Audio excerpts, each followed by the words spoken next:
কিছু কিছু ক্ষেত্রে প্রচুর পজিটিভ ভাইবস এই সংযোগের প্রভাবে কিন্তু আপনার জীবনচক্রে বৃদ্ধিপ্রাপ্ত হতে চলেছে। হঠাৎ করে ম্যারেজ রিলেটেড ডিসিশন নেওয়া আপনার জন্য উচিত হবে না। আজকে অনেকেই আছেন ব্যবসার জায়গাটা ভালো নেই, অনেকেই আছেন ব্যবসা রিলেটেড নানা রকম ডিস্টারবেন্স ফেস করছেন। কোনো রকম ইনহেরিটেন্সের সাথে এই মুহূর্তে ঝামেলায় যাওয়া যাবে না।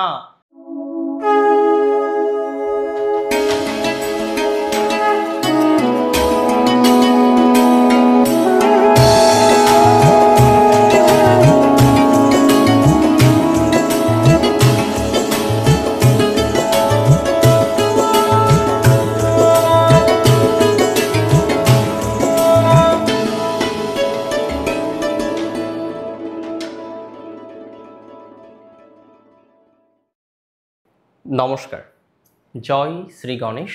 আপনাদের প্রত্যেককে জানাই স্বাগতম।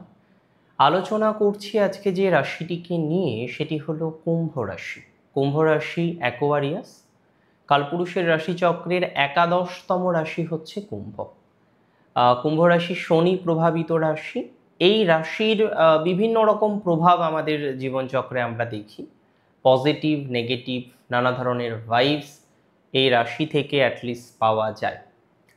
অলমোস্ট কুম্ভ রাশির জাতক জাতিকাদের ক্ষেত্রে যেহেতু রবি তাদের কলত্রভাবের অধিপতি, তাদের সপ্তমপতি রবি, এবং সেই রবি পজিটেড মানে সিচুয়েটেড হতে চলেছে কোথায় জানেন? রবি যাচ্ছে আপনার নবমে, অর্থাৎ ভাগ্যস্থানে। ভাগ্যস্থানে এই যে রবির ট্রানজিট হতে চলেছে, আপনারা জানেন যে রবি আপনার নবমে যাচ্ছেন, এটা আপনারা জানেন অলরেডি। এবং রবি এই যে নবম অর্থাৎ ভাগ্যস্থানে কবে যাচ্ছেন জানেন? 17ই অক্টোবর 2025। একটা মাস, গোটা একটা মাস রবি অবস্থান করবে এই রাশিটিতে, ভাগ্যস্থানে অবস্থান করবে। এবং তার ইম্প্যাক্ট কেমন আসতে পারে এটা আমাদের বুঝতে হবে, এটা আমাদের জানার চেষ্টা করতে হবে। তো রবির নবমে অর্থাৎ ভাগ্যস্থানে অবস্থান, এটি কিন্তু অত্যন্ত গুরুত্বপূর্ণ একটা ট্রানজিট। ভাগ্যস্থানে রবি থাকলে পজিটিভ বিভিন্ন রকম ভাইবস কিছু কিছু ক্ষেত্রে বাড়ে। কিন্তু এই রবি তো নিচস্থ, কারণ প্রায় 1 বছর পর রবি নিচস্থ হতে চলেছেন, রবি দুর্বল হতে চলেছেন। এবং প্র্যাকটিক্যালি 17ই অক্টোবর থেকে 1 নভেম্বর পর্যন্ত রবি গ্রহ দুর্বলই থাকবেন, এটি নিয়ে কিন্তু কোনো ডাউট নেই। তো যতদিন রবি দুর্বল থাকছেন, এই জায়গাটাকে আমাদের বোঝার চেষ্টা করতে হবে যে তার ফলাফল হিসেবে কি ধরনের ফলাফল আপনার আসতে পারে। প্রসঙ্গত আমি বলি, এখানে কিন্তু রবির রাজযোগ তৈরি করবে। কিভাবে বলুন তো?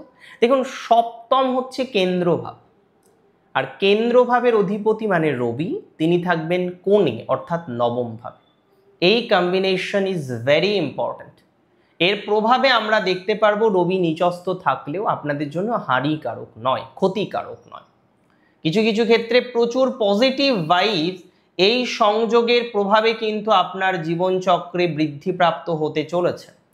তবে ভাগ্যকে রাখতে হবে সুরক্ষিত, প্রোটেক্টেড। আর ভাগ্যের সুরক্ষার জন্য আমরা কয়েকটি বিষয় এই সময় করতে পারি।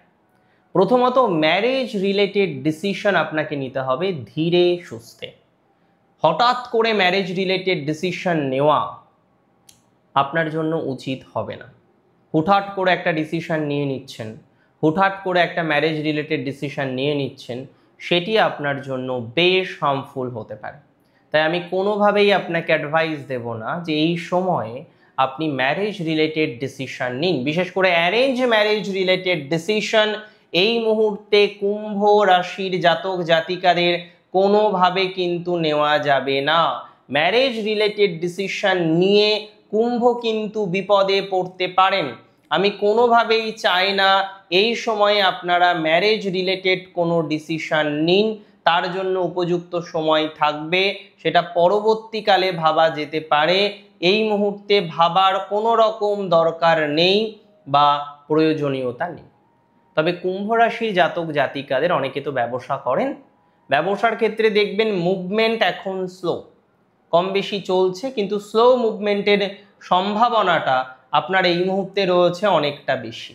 আপনি চেষ্টা করেও পারছেন না যে স্লো মুভমেন্ট থেকে একটা পজিটিভ মুভমেন্টের দিকে যাওয়ার জন্য।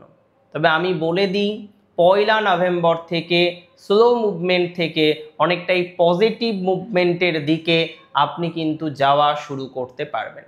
স্লো মুভমেন্ট থেকে অনেকটা পজিটিভ ভাইবসের দিকে আপনি কিন্তু কন্টিনিউ করতে পারবেন।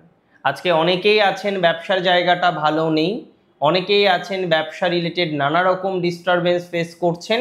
তবে আমি আপনাদের এতটুকু সিওরিটি দিচ্ছি 2025-এর 1 নভেম্বরের পরবর্তী সময়ে আপনার অনেকটা ইমপ্রুভমেন্টের জায়গা তৈরি হয়ে যাবে। 2025-এর 1 নভেম্বরের পর যাদের ব্যবসা এখন স্লো, ব্যবসা রিলেটেড নানা রকমের ডিস্টারবেন্সে যারা আছেন, ব্যবসা রিলেটেড নানা রকমের চিন্তায় যারা আছেন, কোনো না কোনোভাবে ব্যবসা রিলেটেড ম্যাটারে গ্রো করতে পারছেন না, তারা অনেকটা ডেভেলপমেন্ট করতে পারবেন, এতটুকু সিওরিটি কিন্তু আমি আপনাকে দিতে পারি। ব্যবসা কেন্দ্রিক কিছুটা অগ্রগতির জায়গা কিন্তু কুম্ভ রাশির আছে। তবে বিয়ের যোগাযোগ যদি হয় এই মুহূর্তে স্থির করবেন না। বিয়ের ডেট নির্ধারণ, বিবাহ স্থির করা, এই সমস্ত কাজগুলি 1 নভেম্বরের পরে করুন। 1 নভেম্বরের পরে এই কাজগুলি করুন, সেটা অ্যাটলিস্ট আপনাকে ভালো ফল দেবে বা অ্যাটলিস্ট আপনাকে নেগেটিভ ভাইবসটা কম দেবে, অ্যাটলিস্ট আপনি অনেকটা গ্রো করতে পারবেন। 1 নভেম্বরের পরবর্তী সময়ে আপনার গ্রো করার সম্ভাবনাটা অনেক বেশি মাত্রায় রয়েছে। 1 নভেম্বরের পরবর্তী সময়ে আপনি নিজেকে অনেকটা স্টেবল করতে পারবেন, অনেকটাই অগ্রগতির দিকে নিয়ে যেতে পারবেন, ডেভেলপমেন্ট মাত্রাক্রমটা অনেকটা বৃদ্ধিপ্রাপ্ত হবে। সেটা আপনার ম্যারেজ লাইফ রিলেটেডও হবে। অনেকের তো বৈবাহিক জীবনে কুম্ভের অশান্তি চলছে, একটা টেনশন, একটা প্রেশারের মধ্যে অনেকেই থাকেন। তবে আমি যেটা বললাম যে ভাগ্যের সুরক্ষাতে আমাদের কিছু স্টেপ কিন্তু এই সময়ে নিতেই হবে, এবং যার মধ্যে সব থেকে উল্লেখযোগ্য হচ্ছে সিদ্ধান্ত। সঠিক সিদ্ধান্ত নিতে হবে। কোনো রকম ইনহেরিটেন্সের সাথে এই মুহূর্তে ঝামেলায় যাওয়া যাবে না, সেটি আপনার জন্য ক্ষতিকারক হতে পারে। ইনহেরিটেন্সের সাথে এই মুহূর্তে জটিলতায় গেলেই কিন্তু সমস্যা। ইনহেরিটেন্সের সাথে এই মুহূর্তে নেগেটিভ দিকে গেলে কিন্তু প্রবলেমের জায়গা কিন্তু তৈরি হয়ে যাবে। সুতরাং চেষ্টা করুন ইনহেরিটেন্সের সাথে সম্পর্ক ভালো রাখতে, বা অ্যাটলিস্ট পৈতৃক সূত্রের সম্পত্তিকে কেন্দ্র করে এই মুহূর্তে কিন্তু কোনো রকম ডিসিশন নেওয়া যাবে না। পৈতৃক সূত্রের সম্পত্তিকে কেন্দ্র করে এই মুহূর্তে কোনো রকম ডিসিশন নেওয়াটা আপনার জন্য কিন্তু সঠিক হবে বলে আমি মনে করি না। ধীরে সুস্থে ডিসিশন নিন। পৈতৃক সূত্রের সম্পত্তি দিচ্ছে না, সেখানে ফ্রড করছে, সেখানে আপনাকে চাপের মধ্যে রেখেছে, আমি মনে করি এই ধরনের ক্ষেত্রে আপনাকে চেষ্টা করতে হবে কোনো রকম ডিসিশন অ্যাটলিস্ট 17ই অক্টোবর থেকে 1 নভেম্বরের মধ্যবর্তী সময়ে না নেওয়ার জন্য। কারণ সেটির প্রভাবে আপনি সমস্যায় পড়তে পারেন, সেটির প্রভাবে আপনি জটিলতায় পড়তে পারেন, সেটির প্রভাবে আপনি নেগেটিভিটির মধ্যে পড়তে পারেন, বা এতটুকু সিওরিটি কিন্তু আমি আপনাকে প্রোভাইড করছি। তাহলে ধীরে সুস্থে পরিকল্পনা করুন, এবং ধীরে সুস্থে পরিকল্পনা করার মাধ্যমে প্রোগ্রেসের জায়গা কিন্তু তৈরি করার চেষ্টা করুন।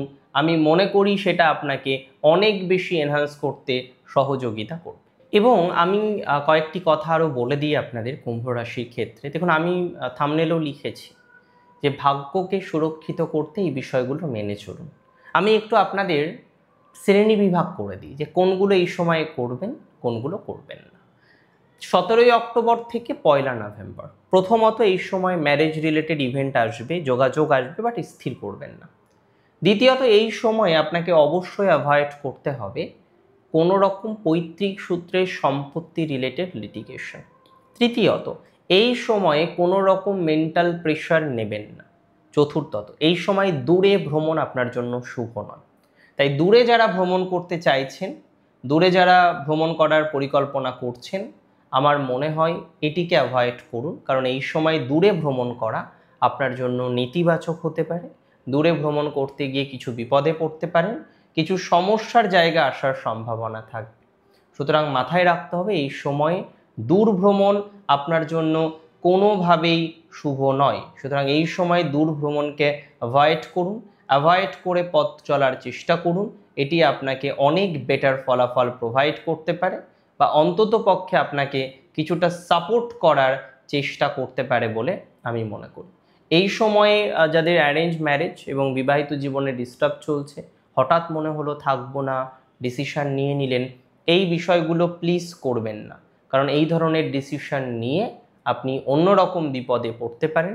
এই সময় ভুল ডিসিশন নেওয়াটা আপনার জন্য সমস্যার হবে, বা এই সময় ভুল ডিসিশন নিলে আপনি কিন্তু বিপদে পড়বেন। আর মনে রাখবেন, সিদ্ধান্ত জীবনের ভিত তৈরি করে। অনেক সময় আমরা ভুল ডিসিশন নিই, আর যে ভুলের মাসুল আমাদের বছর ধরে দিতে হয়, সেই জায়গাটা করা যাবে না। ভুল ডিসিশন নেওয়া মানে বিপদ অবশ্যম্ভাবী, সেটা কিন্তু মাথায় রাখতে হবে বা মাথায় রাখার প্রয়োজনীয়তা রয়েছে। আমি যেভাবে বললাম, ধীরে সুস্থে আপনারা পথ চলুন, ধীরে সুস্থে এগোন। 2 নভেম্বরের থেকে দেখবেন অনেকটা ভালো আছেন, অনেকটাই ডেভেলপমেন্ট করতে পেরেছেন বা আরও বেটার আছেন। শেষ করছি আজকে এখানে। জয় শ্রী গণেশ।